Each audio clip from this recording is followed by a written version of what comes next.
ආයිබෝන් කියලා පිළිගන්නවා හැමෝටම ආදරෙන්. මම බිරියානි එකක් හදන්න ලැහැත්ති. මේ ලුණු, තක්කාලි, කරපිංචා ඒ ටික කපලා තියාගත්තා. උවමනා කරන ටික මේ තියෙන්නේ මේ ප්ලේට් එකේ. දැන් තෙල් ටිකක් දානවා. කුරුඳු එනසල් දැම්මා. මේ සුදු ලුණු, ඔය අමුයිගුරු පවුඩර්, කජු මික්ස් කරලා ලුණු දැම්මා. කරපිංචා ටික මික්ස් කරලා තුනයි දැම්මේ. චුට්ටක් මිරිස් කුඩු දැම්මා. කහ කුඩු දැම්මා. දැන් මේක ලුණු ටික පිළිවෙලක් වෙනකන් කියන්නේ තියන්න ඕන. තක්කාලි එක ගෙඩියයි එක කුකුලයි. කුකුලෝ ටික විනාඩි 10ක් විතර මෙහෙම මේ විදිහට තැම්බෙන්න තියන්න ඕන. කොහොමද විනාඩි 10ක් තියෙන්න ඕන. වතුර දාන්නේ නෑනේ අපි. ඔය විදිහට කවලම් කරලා ඔය විදිහට තියන්න ඕන විනාඩි 10ක්. එතනින් පස්සේ ඕක වහනවා. වහලා ඔය විදිහට තියලා ඔන්න යෝගට්. මේ යෝගට් එකෙන් අපි භාගයයි දාන්නේ. භාගයක් දාන්නේ. සම්පූර්ණ දැම්මොත් එක කුකුල නිසා ඇඹුල් රහ ගන්නවා. ඇඹුල්. ඒක නිසා පදමට එන්න යෝගට් භාගයයි දාන්නේ. භාගයක් දාලා කවලම් කරලා නැවත අපි තියනවා.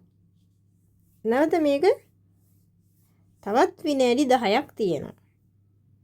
යෝගට් දාලත් අපි විනාඩි 10ක් මේ විදිහට තැම්බෙන්න කවලම් කරලා තියෙනවා. හැබැයි ගොඩක් මිරිස් දාන්න නැහැ. බිරියානි එකට අපි ගොඩක් මිරිස් දාන්නේ නැහනේ. ලුණු ටික නම් හොඳට කරවෙන්න තියෙන්න ඕන. ඔය විදිහට ඔය වගේ පාට වෙනවා අපි යෝගට් භාගේ දැම්මම. නැත්තම් ඔය පාට එන්නේ නැහැ. යෝගට් භාගෙට තමයි පාට වෙනස් වෙන්නේ. ඔය අපි හාල් වලට වතුර තිබ්බා. හාල් ටික දැන් දැම්මා. උතුරන වතුරට තමයි හාල් ටික දැම්මේ. හාල් ගොඩක් නෙමෙයි. කුකුලගේ සමාන. මේ දැන් කුකුලෝ ටික තැම්බිලා ඉවරයි. දැන් අර උයාගත්තු බත් එක සාමාන්‍යයෙන් අපි තම්බන්නේ හාල්. දැන් උඩින් තිබ්බා.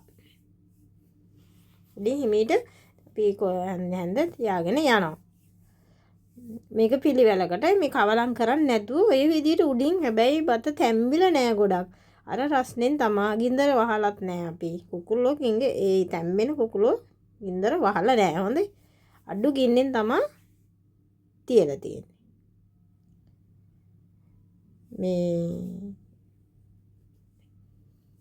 දැන් මේක චූටියට ලියාගන්නේ සලාඩ් එකකට. චූටියට චුට්ටයි හදාගන්නේ. ගොඩක් නෙමෙයි. චුට්ටයි හදාගන්නේ. මේ යෝගට් භාගය ඉතුරු භාගය. යෝගට් තමන් කැමති තරමකට යෝගට් දාගන්න පුළුවන්. මං කැමති විදිහට යෝගට් භාගයයි දැම්මේ. ගොඩක් යෝගට් දාගත්තේ නෑ මම. දැන් ඉතින් තැම්බිලා ඉවරයි. මේක ගානට තැම්බිලා ඉවරයි. අර විදිහට තමයි කවලම් කරගන්නේ.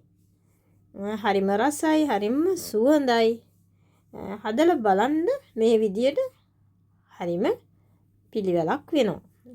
ඕන කෙනෙකුට දෙන්න පුළුවන්. ඕන කෙනෙකුට කන්න පුළුවන්. ගොඩාක් තෙල් නෑ. හරිම රසවත් පිළිවෙල කෑමක්. ඉතින් වීඩියෝ එක හොඳයි කියලා හිතෙනවා නම් ලයික් එකක් දාගෙන පහලින් තමන් කැමති අදහස බෙල් අයිකන් එකත් ටච් කරගෙන අපි යමු. එහෙනම් තෙරුවන් සරණයි හැමෝටම ආදරෙයි.